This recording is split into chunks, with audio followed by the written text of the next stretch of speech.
نحمدہ و نصلی علی رسولہ النبی الکریم الامین اما بعد فاعوذ باللہ السمیع العلیم من الشیطان الرجیم بسم اللہ الرحمن الرحیم قال اللہ تبارک و تعالی فی القرآن الحکیم ان اللہ وملائکتہ یصلون علی النبی یا ایہا الذین آمنوا صلوا علیہ وسلموا تسلیما الصلاۃ والسلام علیک یا رسول اللہ وعلی آلک واصحابک یا نبی اللہ۔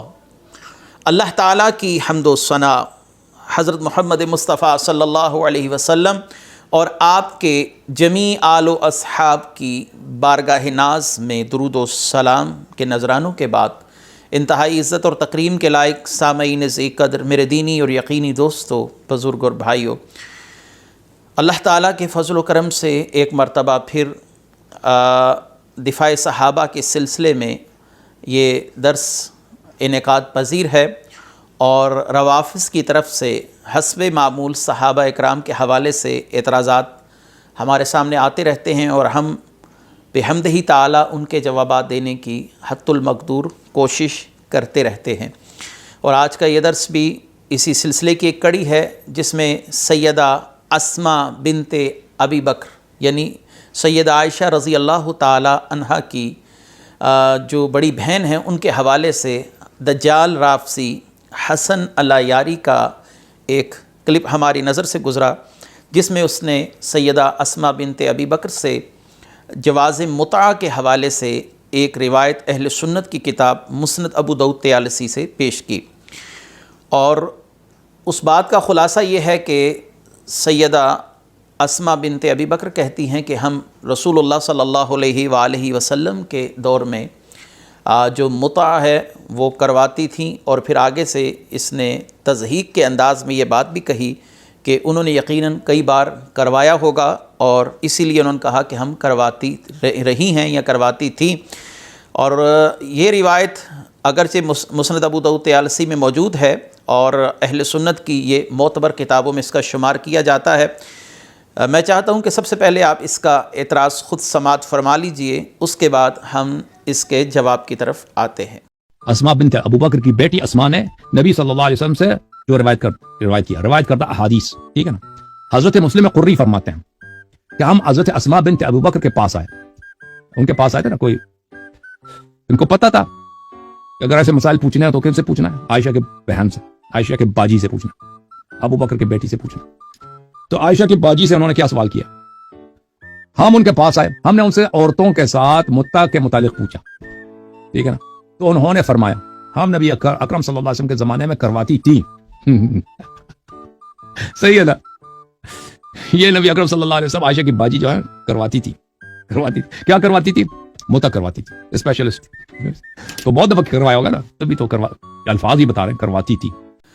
آپ نے اس دجال رافضی سے انداز تضحیق کے ساتھ اس روایت کا بیان سن لیا۔ میں خود اب یہ روایت مسند ابو داؤد طیالسی سے آپ کے سامنے پڑھ دیتا ہوں، اور اس کے بعد اس کے جوابات کی طرف آتے ہیں۔ یہ حدیث آپ کے سامنے آ رہی ہے مسند ابو داؤد طیالسی کی۔ سیدہ اسماء بنت ابی بکر رضی اللہ تعالی عنہا کے پاس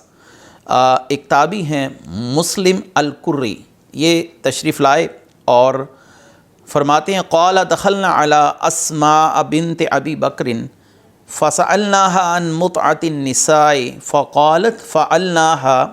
على عہد النبی صلی اللہ علیہ وسلم، کہ ہم حضرت اسماء بنت ابی بکر رضی اللہ تعالی عنہا کے پاس آئے، ہم نے ان سے عورتوں کے ساتھ متعہ کے متعلق سوال کیا، تو انہوں نے فرمایا کہ ہم رسول اللہ صلی اللہ علیہ وسلم کے زمانے میں کرواتی تھیں۔ یہ وہ روایت ہے جو اس نے پڑھی، اور میں نے بھی آپ کے سامنے یہ روایت پڑھ دی ہے۔ اور اس روایت کے جواب کی طرف آنے سے پہلے تمہیدی گفتگو ضرور سماعت فرما لیجئے۔ اہل سنت اس بات کا قطعاً انکار نہیں کرتے کہ رسول اللہ صلی اللہ علیہ وآلہ وسلم کے دور مبارک میں ایک خاص وقت تک متع کی جو اجازت ہے وہ ملتی تھی، اور بعد میں ایک خاص وقت پر آ کر اس کی منسوخیت بھی فرما دی گئی، اور خود رسول اللہ صلی اللہ علیہ وسلم نے اس کی منسوخیت فرمائی۔ یاد رکھیے کہ روافظ آج بھی متع کی حلت کے قائل ہیں، اس کو جائز سمجھتے ہیں، اور اہل سنت کا اس حوالے سے نظریہ یہ ہے کہ متع رسول اللہ صلی اللہ علیہ وسلم کے دور میں ایک وقت تک جائز رکھا گیا اور بعد میں آخری ادوار میں آ کر متع کو حرام کر دیا گیا۔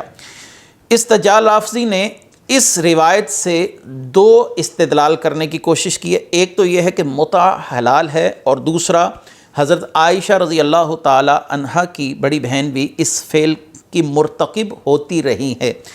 تو پہلے میں اس سوال کا جواب دیتا چلوں کہ استدلال لفظی نے حسب عادت، جو اس کی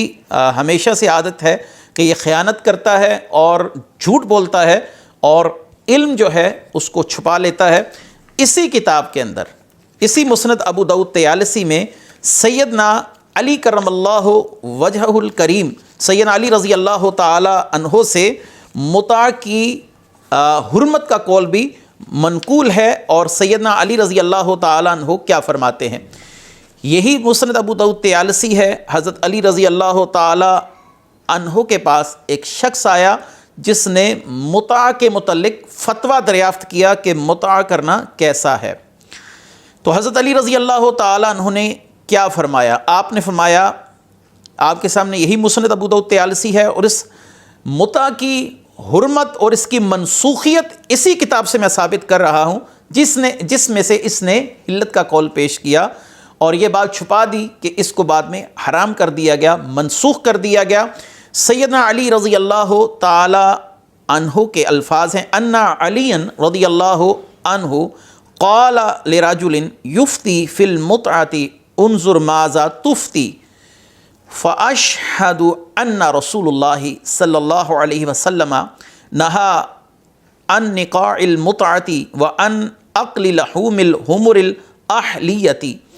حضرت علی نے ایک آدمی کو جو متع کے متعلق فتویٰ دیتا تھا فرمایا، دیکھو تم کیا فتویٰ دیتے ہو، میں گواہی دیتا ہوں، میں علی گواہی دیتا ہوں کہ رسول اللہ صلی اللہ علیہ وآلہ وسلم نے بے شک نکاح متع اور پالتو گوشت کے کھانے سے ممانعت فرما دی ہے۔ اس کی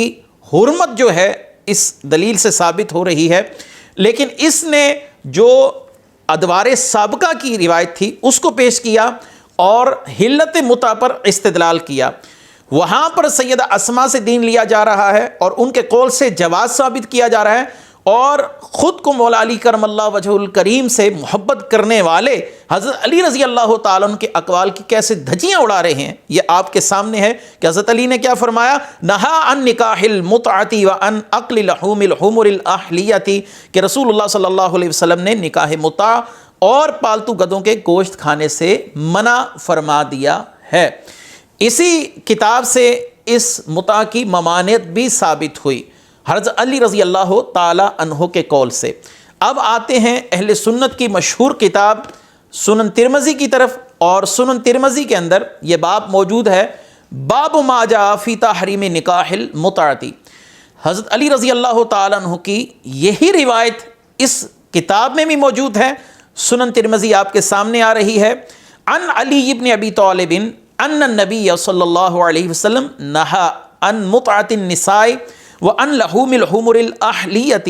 زمانہ خیبر، کہ رسول اللہ صلی اللہ علیہ وآلہ وسلم نے غزوہ خیبر کے موقع پر عورتوں سے متع کرنے اور پالتو گدھوں کا گوشت کھانے سے منع فرما دیا۔ یہ حرمت ایسی حرمت پھر وارد ہوئی کہ اسی پر اہل علم کا عمل رہا، اسی پر صحابہ کرام کا عمل رہا۔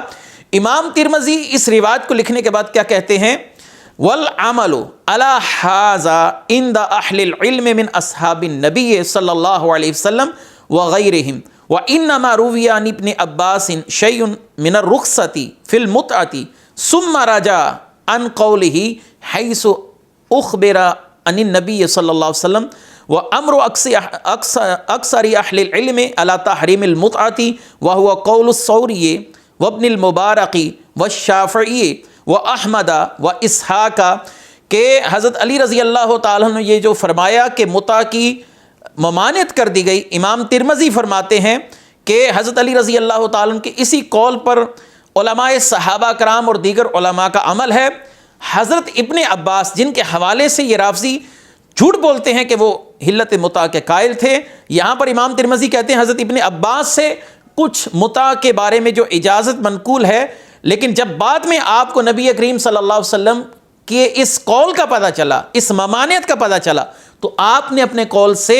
رجوع فرما لیا۔ اکثر علماء کا یہی مسلک ہے۔ سفیان ثوری، ابن مبارک، امام شافعی، امام احمد بن حنبل، امام اسحاق بن راہوے بھی اسی کے قائل ہیں۔ یاد رکھیے، یہاں پر میں ضمناً ایک بات عرض کرتا چلوں، یہ وہی اسحاق بن راہوے ہیں جن کے قول کو پکڑ کر یہ روافض سیدنا معاویہ رضی اللہ تعالی عنہ کے حوالے سے یہ بہت پروپیگنڈا کرتے ہیں، یہ اعتراض اچھالا جاتا ہے کہ اسحاق بن راہوے جتنے بڑے آدمی نے یہ بات کہی ہے کہ حضرت معاویہ کے فضائل میں کوئی صحیح حدیث موجود نہیں ہے، وہی اسحاق بن راہوے متع کی حرمت کے قائل ہیں۔ یہاں پر ان روافض کو سانپ سونگھ جاتا ہے اور اسحاق بن راہوے کے اس قول کو نظر انداز کر دیا جاتا ہے۔ یہ ہو گیا حضرت علی رضی اللہ تعالیٰ عنہ اور دیگر صحابہ اکرام، اہل علم اور فقہائے اعلام کے حوالے سے حرمت متع کے اقوال۔ اب آتے ہیں سیدنا امام جعفر صادق رضی اللہ تعالیٰ عنہ کی طرف کہ آپ بھی متع کی حرمت کے قائل ہیں، اور یہ وہی امام جعفر صادق ہیں جن کے حوالے سے یہ اپنے آپ کو فقہ جعفریہ سے منسوب کہتے ہیں، اور امام جعفر صادق رضی اللہ تعالیٰ عنہ کی تعلیمات کیا ہیں متع کے حوالے سے، یہ بھی آپ کے سامنے آ رہی ہے۔ سنن کبریٰ امام بہقی رحمۃ اللہ علیہ کی کتاب ہے۔ امام بسام سیرفی یہ سیدنا امام جعفر صادق رضی اللہ تعالیٰ عنہ سے سوال کرتے ہیں، سألت جعفر ابن محمد عن المتعۃ، میں نے امام جعفر صادق سے متع کے متعلق سوال کیا کہ عورت کے ساتھ متع کرنا کیسا ہے۔ فقال لی ذالک الزنا، آپ نے مجھے فرمایا کہ یہ زنا ہے، آپ نے اس کو زنا سے تشبیہ دی، آپ نے زنا سے اس کو تعبیر فرمایا۔ سیدنا علی کرم اللہ وجہ الکریم ہو یا امام جعفر صادق ہوں، آپ نے ان سے ممانعت متع کے اوپر اور حرمت متع کے اوپر تصریحات سماعت فرما لیں۔ اب آپ کے سامنے آ رہی ہے فتح الباری اور امام ابن حجر عسقلانی امام خطابی کے حوالے سے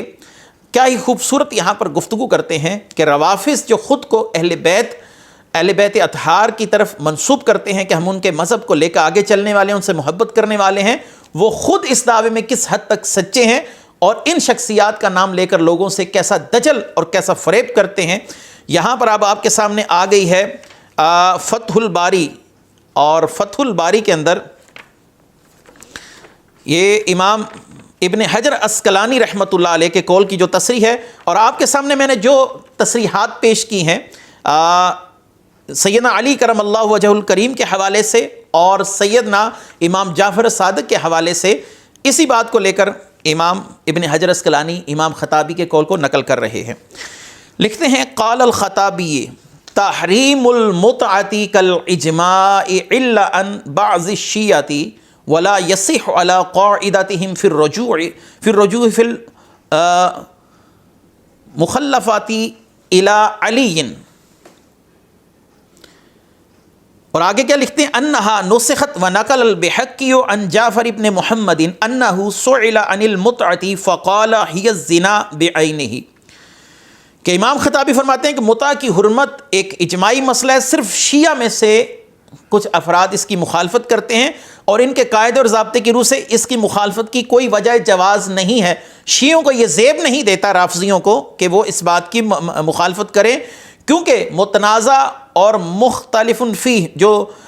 مسائل ہیں ان کے اندر حضرت علی اور اہل بیت کی طرف رجوع کرنا لازم ہے، کیونکہ صحیح روایات سے ثابت ہو چکا ہے کہ حضرت علی نے اس کے منسوخ ہونے کا اعلان فرمایا۔ امام بہقی نے امام جعفر صادق سے نقل کیا کہ ان سے جب متع کے متعلق سوال کیا گیا تو آپ نے فرمایا یہ بعینہ زنا ہے، یہ زنا جیسا ہے۔ تو اب آپ نے امام جعفر صادق یا مولا علی کرم اللہ وجہ الکریم کے حوالے سے براہ راست روایات کو بھی سماعت کیا، اور اس حوالے سے امام خطابی نے بھی بڑی خوبصورت بات کہہ دی کہ انہا نسخت ونقل البحقی عن جعفر ابن محمد انہ سئل عن المتعۃ فقال ہی الزنا بعینہ، امام جعفر صادق نے بھی اس کو زنا سے تشبیہ دیا ہے اور زنا سے تعبیر فرمایا ہے۔ یہ ہے ان کے پہلے سوال کا جواب کہ متعہ کرنا جائز ہے، جو یہ ثابت کر رہا ہے سیدہ اسماء بنت ابی بکر کے قاعدے کلیے سے، ان کی قول سے، ان کی بیان کردہ روایت سے۔ اب دوسری بات جو اس نے کہی کہ سیدہ اسماء بنت ابی بکر نے کئی مرتبہ نعوذ باللہ متعہ کروایا ہوگا، تو اس لیے وہ کہتی ہیں ہم کرواتی تھیں، تو لہٰذا ان کے اس قول سے ان کا اپنا بھی متعہ کا مرتکب ہونا ثابت ہوتا ہے۔ یاد رکھیے کہ عربی زبان کا قاعدہ ہے کہ متکلم کا عموم کلام میں داخل ہونا اور صیغہ جمع کی وجہ سے ہر فرد کا اس فعل میں حقیقتاً شریک ہونا یہ ضروری نہیں ہوتا۔ اگرچہ سیدہ اسماء نے یہ بات کہی، لیکن حقیقتاً آپ اس فعل میں خود بھی شریک ہوں، اس سے یہ بات ثابت نہیں ہوتی۔ یہ جو میں نے آپ کے سامنے قاعدہ ایک بیان کر دیا کہ متکلم کا عموم کلام میں خود داخل ہونا اور صیغہ جمع کی وجہ سے ہر فرد کا اس فعل میں حقیقتاً شریک ہونا یہ ضروری نہیں ہے، اس حوالے سے آپ کے سامنے میں روافظ کے ترجمۃ القرآن جو مشہور رافضی ہے سید فرمان علی، اس کے حوالے سے آپ کے سامنے سورہ البقرہ کی ایک آیت ہے، وہ آپ کے سامنے پڑھتا ہوں۔ اور یہ واقعہ ہے حضرت موسیٰ علیہ السلام کی قوم کا کہ جب ایک شخص نے اپنے چچا کو صرف اس وجہ سے قتل کر دیا کہ وہ اپنے چچا کی جائیداد کو ہتھیانا چاہتا تھا، تو اللہ تبارک و تعالیٰ نے سورہ البقرہ آیت نمبر 72 آپ کے سامنے آ رہا ہے ترجمۃ القرآن مشہور رافضی سید فرمان علی کا، وَإِذْ قَتَلْتُمْ نَفْسًا فَادَّارَعْتُمْ فِيهَا، جب تم نے ایک شخص کو مار ڈالا اور تم میں اس کی بابت پھوٹ پڑ گئی۔ یہاں پر بھی اگرچہ قتل کی نسبت تمام بنی اسرائیل کی طرف کی گئی ہے، لیکن اس فعل کا مرتکب ایک شخص ہوا تھا، باقی بنی اسرائیل اس میں شامل نہیں تھے۔ لیکن یہاں پر کیا معاملہ ہے، جمع کا صیغہ جو ہے اس کو ان پر منطبق کر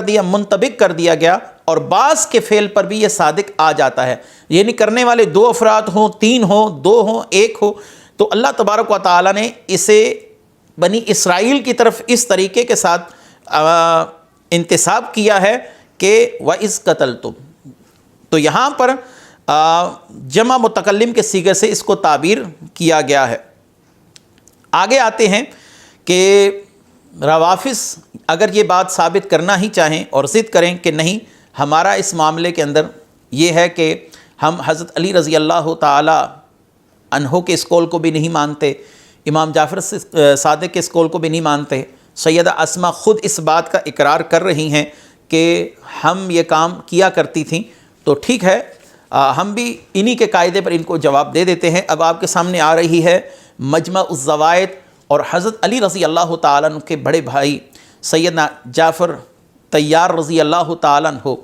یہ نجاشی سے گفتگو کر رہے ہیں، اور نجاشی سے گفتگو کیا کر رہے ہیں، اس کے دربار میں کھڑے ہو کر جعفر طیار۔ آپ کے سامنے یہ روایت آ رہی ہے مجمع الزوائد کی، اور مجمع الزوائد کی اس روایت میں جعفر بن ابو طالب یعنی ابو طالب کے بیٹے جعفر حضرت علی رضی اللہ تعالیٰ عنہ کے بھائی وہ کیا گفتگو کر رہے ہیں، وہ کہتے ہیں قال ایھا الملک کنا قوما اہل جاہلیۃ نعبد الاصنام ونأکل المیتۃ ونأتی الفواحش ونقطع الارحام ونصی الجوار ویأکل القوی منا الضعیف فکنا علی ذلک۔ مزید آگے کیا کہتے ہیں، ما کنا نعبد نحن آباؤنا من دون اللہ من الحجارۃ والاوثان وامرنا بالصدق الحدیث۔ کہتے ہیں کہ اے بادشاہ ہم ایسی قوم تھے، یہ مولا علی کے بھائی کہہ رہے ہیں، اگر وہ خود کو ایسی قوم سے تعبیر و تشبیہ دے رہے ہیں تو اس میں مولا علی کرم اللہ وجہ الکریم بھی شامل ہیں، اور مولا علی کرم اللہ وجہ الکریم کے آباء و اجداد بھی روافظ کے قاعدے پر اس میں شامل ماننے چاہیے کہ اے بادشاہ ہم ایک ایسی قوم تھے جو جاہلیت سے تعلق رکھتے تھے، ہم بتوں کی عبادت کرتے تھے۔ کیا جعفر طیار اور ان کے بھائی اور ان کے والد روافظ کیا کہیں گے کہ وہ ان افعال کے مرتکب ہو رہے تھے، یا انہوں نے اپنی قوم کے افراد کی طرف اس کی نسبت کی ہے کہ ہم قوم جاہلیت سے تعلق رکھتے تھے، ہم بتوں کی عبادت کرتے تھے، ہم مردار کھاتے تھے، برائیوں کے مرتکب ہوتے تھے، ہم رشتہ داریوں کے حقوق کو پامال کرتے تھے، ہم پڑوسیوں کے ساتھ برا سلوک کرتے تھے، ہم میں سے طاقتور شخص کمزور کو کھا جاتا تھا، ہم اسی حالت میں تھے یہاں تک کہ اللہ تعالیٰ نے ہمیں ہماری طرف ایک رسول مبعوث فرمایا، اور اللہ کی عبادت کریں اور ان چیزوں کو چھوڑ دیں کہ جن پتھروں اور بتوں کی ہم اور ہمارے آباء و اجداد اللہ کو چھوڑ کر عبادت کیا کرتے تھے۔ کیا ابو طالب وہ جعفر طیار رضی اللہ تعالیٰ کے آباء و اجداد میں شامل نہیں؟ کیا روافض اس بات کو تسلیم کریں گے کہ وہ بت پرستی کے اندر مبتلا تھے، جبکہ وہ خود کہہ رہے ہیں کہ ہم اور ہمارے آباء و اجداد کننا نعبد نحن وآباؤنا من دون اللہ من الحجارۃ والاوثان، کہ ہم اور ہمارے آباء و اجداد پرستش کرتے تھے بتوں کی۔ تو معلوم ہوا کہ مولا علی کرم اللہ وجہہ الکریم کا خاندان اور ان کا گھر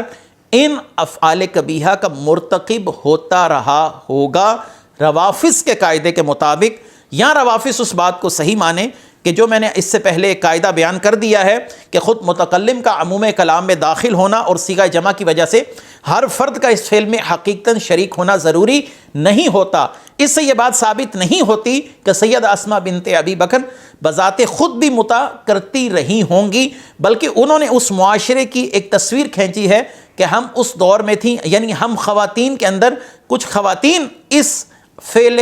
کبھی کی مرتکب ہوتی رہی تھیں، بعد میں اللہ تعالیٰ نے اس کی ممانعت فرما دی۔ اس سے حضرت اسماء کا اگر متع کرنا ثابت ہوتا ہے تو پھر جعفر طیار، آپ کے خاندان، آپ کے آباء و اجداد کا بت پرست ہونا بھی ثابت ہوتا ہے، اور شراب پینے والا بھی ہونا ثابت ہوتا ہے، اور بے حیائی کا ارتکاب کرنے والا ہونا ثابت ہوتا ہے، اور اسی طرح دیگر جو اس وقت کی معاشرتی بھی برائیاں ہیں ان کا مرتکب ہونا جو ہے وہ ثابت ہوتا ہے۔ تو لہٰذا اس جاہل کا اعتراض جو ہے وہ الحمدللہ رفع ہوا۔ ایک تو یہ کہ متع کی حرمت اب باقی ہے، رسول اللہ صلی اللہ علیہ وسلم کے ادوار کے اندر ہی اس کی حرمت وارد ہو چکی، اور اہل علم اور صحابہ کرام اسی پر ہی چلے، اور مولا علی کرم اللہ وجہ الکریم ہوں یا امام جعفر صادق ہوں، آپ سے حرمت متع جو ہے وہ منقول ہے۔ اور سیدہ اسماء کا بذات خود یہ قول کہنے کے باوجود بھی متع کرنے کا ارتکاب ثابت نہیں ہوتا، وگرنہ امام سیدنا جعفر طیار رضی اللہ تعالیٰ عنہ کی اس روایت کا پھر جواب روافض کیا دیں گے جو آپ نے گفتگو کی ہے نجاشی کے دربار کے اندر۔ امید ہے کہ ہمارے سامعین کو یہ مسئلہ سمجھ آ گیا ہوگا۔ وآخر دعوانا ان الحمد للہ رب العالمین۔